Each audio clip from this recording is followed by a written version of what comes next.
Assalamualaikum. Macam biasalah, kita mula-mula bersihkan besi, buat ukuran yang betul, tanda dan potong.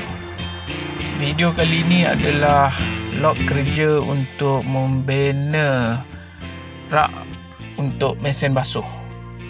Untuk langkah pertama, aku buat stopper dulu sebagai pemangkin untuk buat bahagian tepi rak bersudut 90 darjah. Alat yang aku guna untuk buat stopper ni adalah angle bar dan juga beberapa G-clamp, 2 unit G-clamp. Bila dah siap pasang stopper, aku letakkan bahan kerja aku kat situ, 2 batang.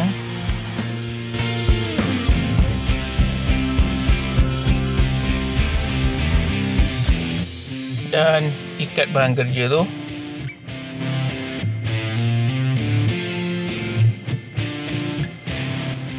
Dan kemudian aku ambil satu palang besi untuk diletakkan, diikat di bahagian tepi bagi mendapatkan 90 darjah.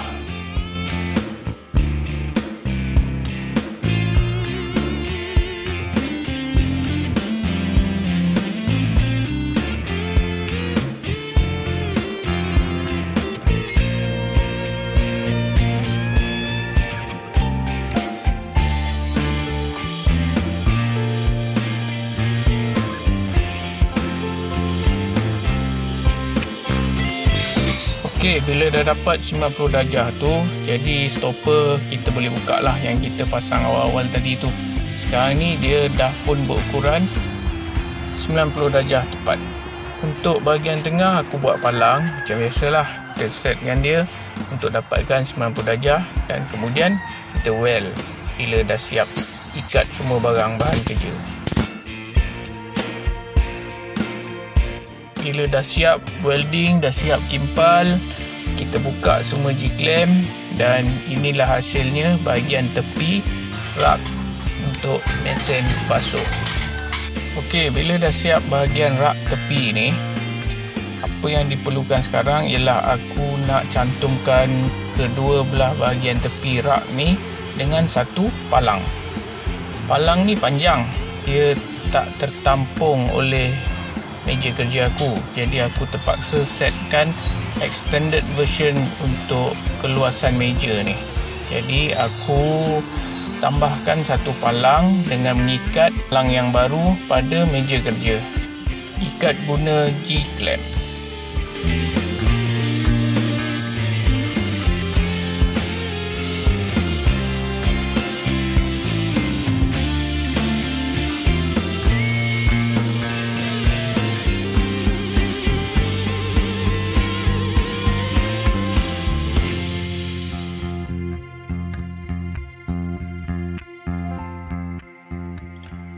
Untuk yang sebelah, aku buat benda yang sama juga, ikat dengan G-clamp, cuma ulang perkara yang sama.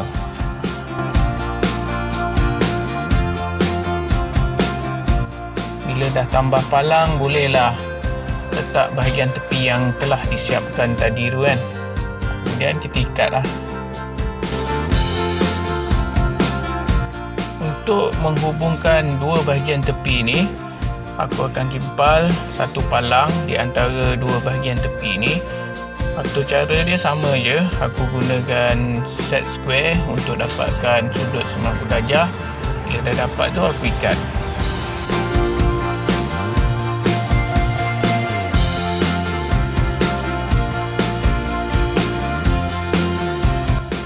Okey, lepas tu aku double check, tengok balik dapat tak sudut 90 darjah. Okey, dapat, alhamdulillah. Untuk yang lagi sebelah, aku buat benda yang sama juga. Bila dah ikat semua, terus welding. Okey, lepas tu dengan menggunakan dua besi buruk ni, aku ikat untuk welding bahagian palang sebelah atas.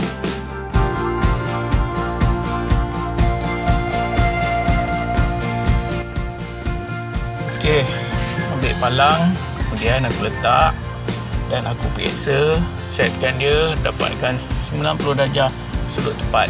Lepas tu kasih kimpal.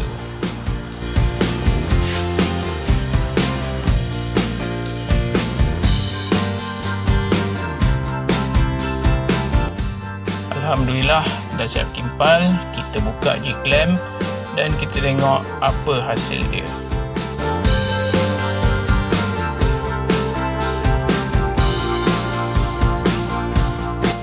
Oh, terlupa pula, kita perlu kimpal satu palang lagi untuk tempat letak baldi.